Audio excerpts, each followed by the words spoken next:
नमस्ते। आप सबको रामनवमी की हार्दिक शुभकामनाएं।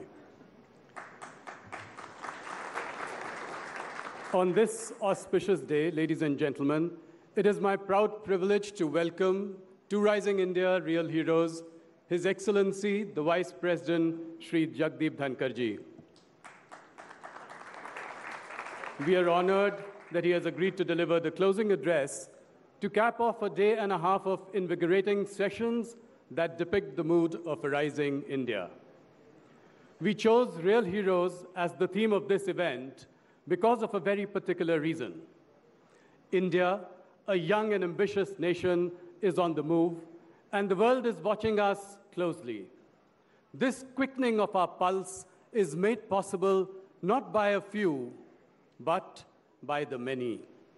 In far-flung corners of our country, men and women with large hearts and clear consciences are putting society above themselves.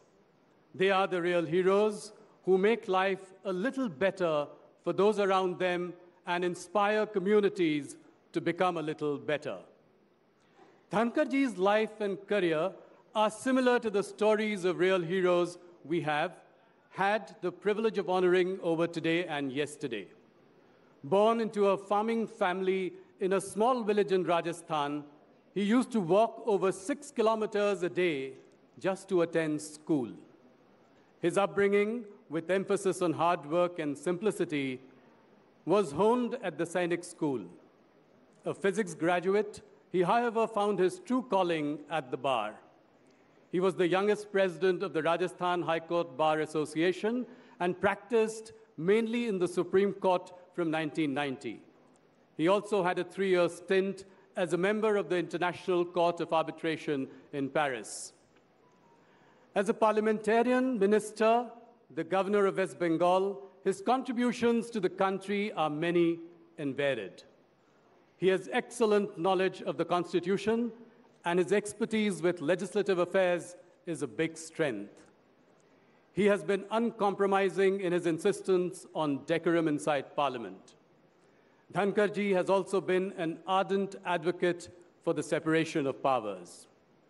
Yet, he is known as someone who is accessible and humble, which makes it easy for people to warm up to him. He is known for his amiable relationships across party lines, and, as we have just discovered today, a fine sense of repartee. Dhankhar ji also has an excellent relationship with spiritual organizations such as the Ramakrishna Mission and Bharat Sevashram. He is an avid reader and a sports aficionado and has served as the president of the Rajasthan Olympic Association and the Rajasthan Tennis Association. Shri Dhankhar's life story reflects a rising India, one where we go forth and achieve our goals, unmindful of hurdles or distractions. I would now like to request His Excellency, the Vice President, to deliver the closing address. Ladies and gentlemen, the Honorable Vice President, Jagdeep Dhankhar.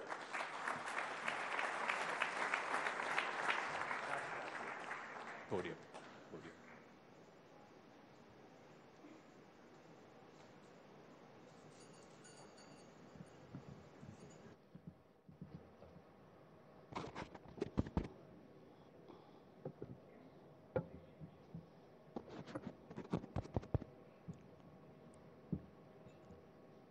Always a difficult situation when you have in the audience people who know you. And the problem is complicated exponentially when you have someone like senior advocate Chetan Sharma in the audience.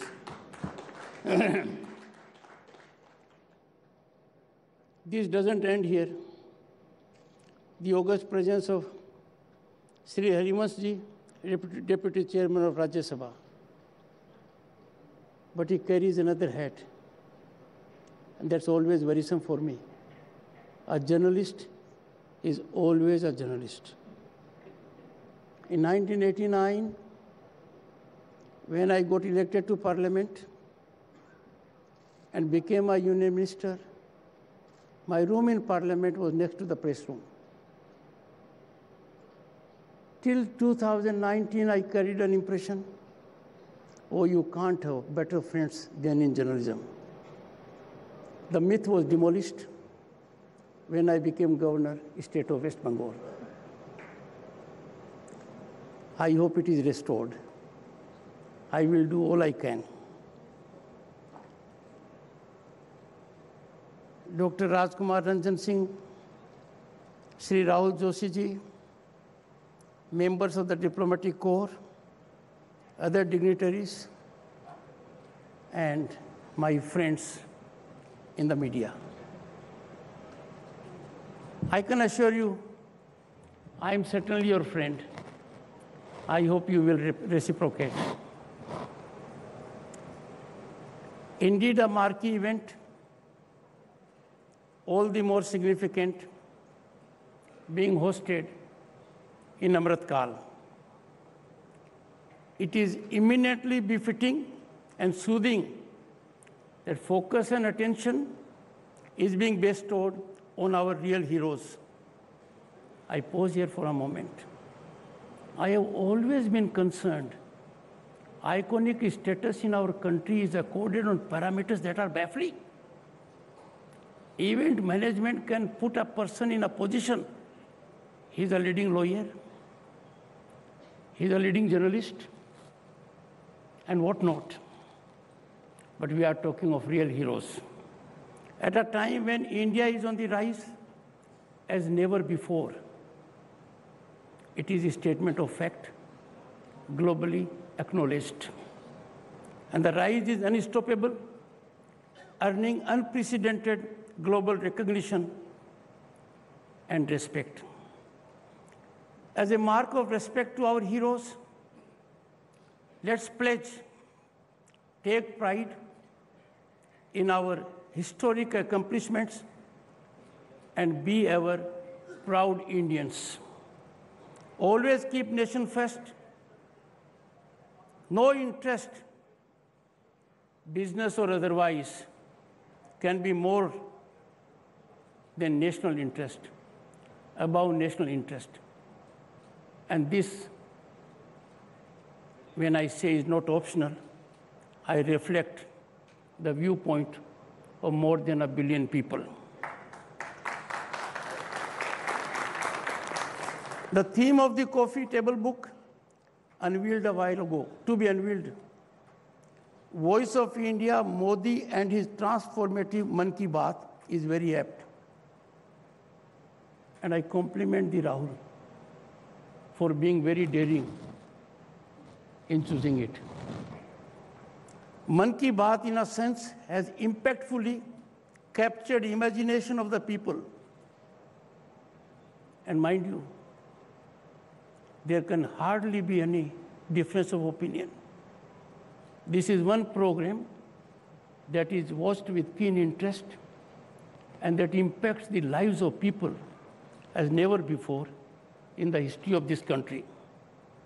And this is for honest discourse and seamless connect with the people.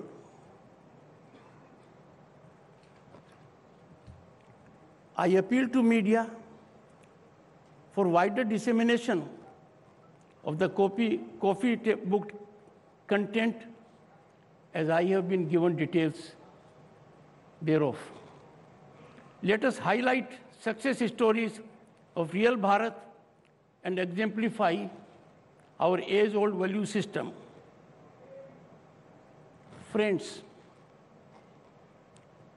we are the most functional democracy in the world. There be no doubt about it.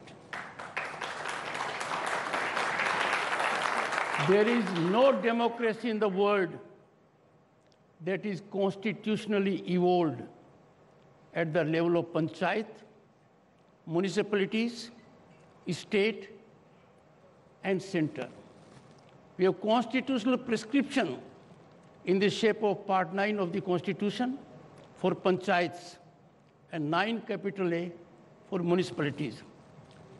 No world government can claim to have such a vibrant, functional democracy, reflecting diversity and unity simultaneously.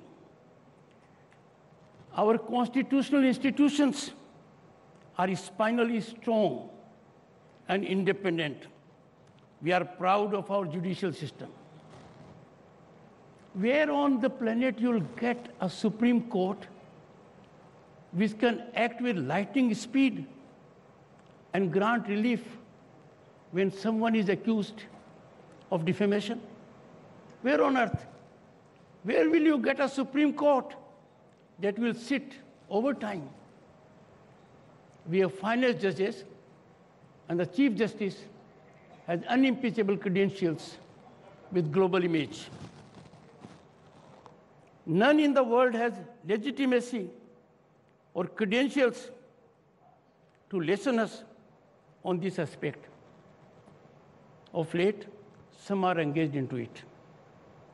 I wouldn't say more, because in our country we have effective government, and we have seen in last few months how effectively our External Affairs Minister has reflected on those issues in public domain, in the country and outside. But those so engaged need to look within and revisit their thoughts. But what is painful, worrisome, and concerning, that some amongst us are engaged in thoughtless orchestration of sinister campaign to taint and tarnish our democratic institutions.